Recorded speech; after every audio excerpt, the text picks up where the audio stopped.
Welcome to bliss and stretch. मेरा नाम है भावना एंड आज हम सीखेंगे चक्रासन या ऊर्ध्व धनुरासन कैसे करते हैं। सो इट इज़ ये बहुत डीप बैक बेंडिंग पॉस्चर, एक डीप बैक बेंडिंग आसना है। प्लीज़ टू रिमेंबर, आप बहुत अच्छे से अपने बैक का वार्म अप करें एंड आपको कोई भी बैक में मेजर इंजरी या इशू ना हो। Okay, if you are ready, अगर आपके पूरे वार्म अप्स हो चुके हैं तो इस पोजिशन में आएंगे।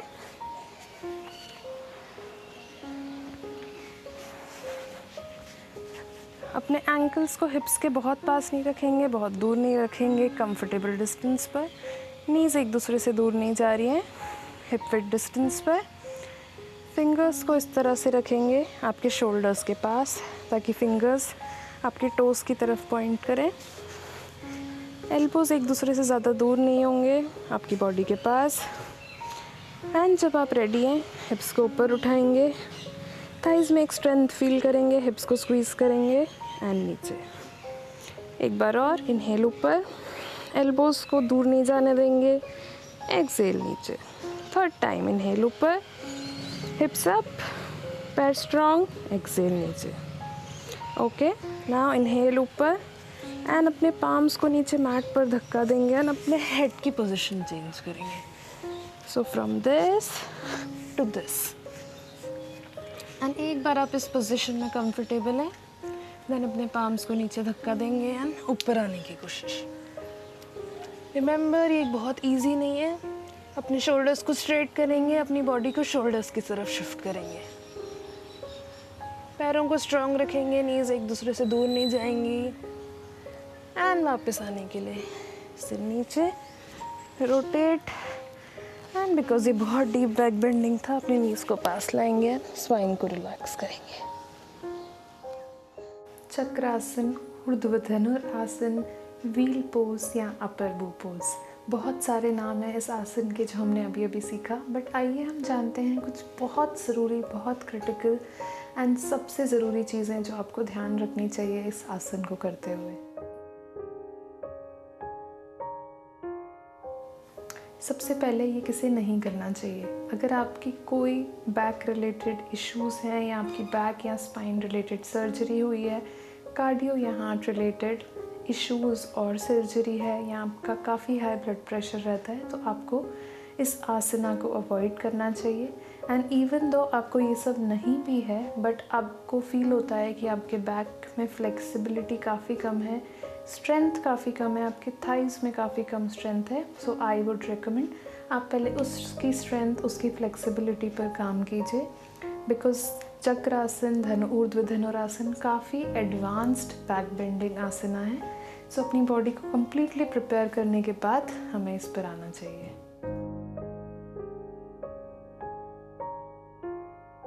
सेकेंड क्वेश्चन, इसे करने के लिए हमें क्या प्रिपरेशन ज़रूरी है। सो इस आसन में सबसे ज़्यादा इन्वॉल्वमेंट होता है आपके बैक का, आपके थाइस का एंड आपके शोल्डर का। तो आपको वो आसनास पर ध्यान देना चाहिए जो इसकी स्ट्रेंथनिंग, इसकी फ्लेक्सिबिलिटी में आपकी मदद करें। आप चाहें तो शलभ आसन कर सकते हैं, भुजंग आसन कर सकते हैं, then may be bridge pose, सेतुबंद आसन, जिसमें आपके एल्बोज़ को आप इंटरलॉक रखेंगे पीछे, अपने हिप्स को ऊपर उठाएंगे, उससे आपके शोल्डर्स को एक बहुत प्रॉपर रोटेशन मिलता है जिससे वो प्रिपेयर हो पाते हैं। आप चाहें तो बर्ड डॉग पोजीशन कर सकते हैं, जिसमें आप टेबल टॉप में बैठेंगे, लेफ़्ट लेग को ऊपर उठाएंगे, राइट हैंड को ऊपर और दोनों को होल्ड करने की कोशिश करेंगे। उससे अगेन आपके शोल्डर्स में एक रोटेशन मिलेगा, बैक में एक आर्च मिलेगा। देन मे बी अंजनी आसन, जो आपके थाइज़ एंड आपके स्पाइन दोनों को बहुत proper strength and flexibility provide करेगा। और maybe any low lunge to high lunge position कर सकते हैं। ऐसा कोई भी आसन जो आपके बैक, शोल्डर्स एंड थाइस को टारगेट करेगा।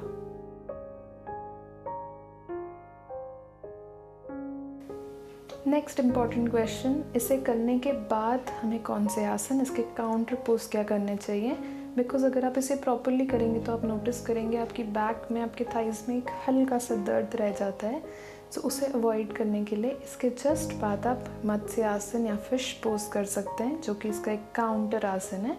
एंड नेक्स्ट आप कोई भी फॉरवर्ड फोल्डिंग या फॉरवर्ड बेंडिंग आसना, जैसे Paschimottanasana, Shashank may be not Paschimottanasana because again उसमें आपके थाइज इन्वॉल्व होंगे, मे बी शशांक आसन या फॉरवर्ड फोल्ड, ऊपर स्ट्रेट खड़े होकर आप नीचे जब फोल्ड होते हैं उत्तान आसन जैसे, उसे कर सकते हैं, जिसमें आप मेनली सबसे इम्पॉर्टेंट चीज़ है कि आप टारगेट कर रहे हैं कि आपकी स्पाइन फिर से स्ट्रेट हो जाए। ओके, इससे आपकी स्पाइन में और थाइज में दर्द नहीं होगा बाद में। नेक्स्ट चीज़, अगर आप एक कंप्लीट बिगनर हैं जिसने इस आसन को फर्स्ट टाइम किया है तो आपको क्या करना चाहिए।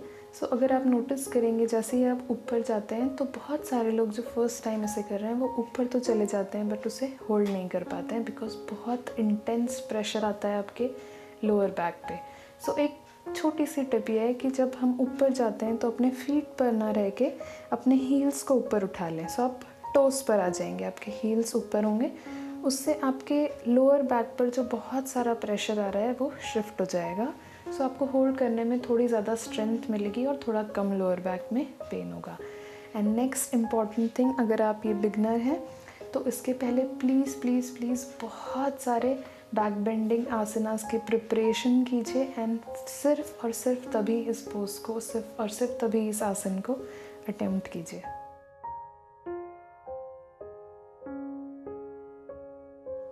नेक्स्ट इम्पॉर्टेंट क्वेश्चन, इसे करते वक्त क्या कुछ ऐसी बहुत ज़रूरी चीज़ें हैं जिसका आपको ध्यान रखना है। सबसे पहले जब आप अपने हाथों को पीछे लेके जाते हैं तो ऑटोमेटिकली आपके एल्बोज़ दूर चले जाते हैं एक दूसरे से। सो यू एंश्योर कि आप इस एल्बोज़ को फिर से अपनी बॉडी के पास मिलाएं। जब आपके एल्बोज़ आपकी बॉडी के पास होंगे, पाम्स प्रेस्ड होंगे, सो आपका last finger, pinky finger properly mat पर टच हो रहा होगा, ना कि उस पर सिर्फ बहुत सारा प्रेशर आएगा जब आप अपने एल्बोज़ को दूर लेकर जाएंगे तो। सो इस तरह से अपने एल्बोज़ को फिर से पास में लाएंगे ताकि आपकी बॉडी का प्रेशर आप प्रॉपर्ली अपने पाम्स पर दे सकें। ओके, नेक्स्ट इम्पॉर्टेंट चीज़, जब आप अपने वेट को ऊपर उठाते हैं, पाम्स को प्रेस करके अपने वेट को ऊपर उठाते हैं, so the normal tendency is कि पाम से आपका हेड, आपका शोल्डर बहुत दूर चले जाता है। सो उसको फिर से पाम्स के पास शिफ्ट करेंगे ताकि आपका हेड एंड आपके पाम्स एक स्लैंट लाइन ना बना रहे हों, वो क्लोज टू स्ट्रेट लाइन हो। ये आपको इंश्योर करेगा आपकी बॉडी एक प्रॉपर अलाइनमेंट में रहे एंड कुछ एक्स्ट्रा प्रेशर, कुछ एक्स्ट्रा स्ट्रेन ना आए आपकी बॉडी में। एंड थर्ड सबसे ज़रूरी चीज़, अगर आपके बैक में कोई भी पिंचिंग पेन, कोई भी बहुत स्ट्रेस, बहुत पेन क्रिएट हो रहा है, प्लीज़ कम बैक एंड इसे आप फिर से नेक्स्ट टाइम ट्राई कर सकते हैं, बट उस time please don't do it. Next and सबसे ज़्यादा इम्पॉर्टेंट चीज़, इस आसन के एडवांटेजेस क्या हैं। सो अदर दैन ये एक थेरेपेटिक पॉस्चर है, उसके अलावा फिज़िकल लेवल पर अगर हम बात करें तो इसमें आपकी स्पाइन को एक बहुत अच्छी फ्लेक्सिबिलिटी एंड स्ट्रेंथ प्रोवाइड होती है बिकॉज आपकी स्पाइन आर्च होती है एंड बिकॉज स्पाइन आर्च हो रही है तो आपका चेस्ट ओपन है, lungs full capacity, heart full capacity पर ऑपरेट कर सकता है। यहाँ के एब्डोमिनल ऑर्गन्स में डाइजेस्टिव एंड एक्सक्रीटरी ऑर्गन्स को एक बहुत प्यारा मसाज मिलता है।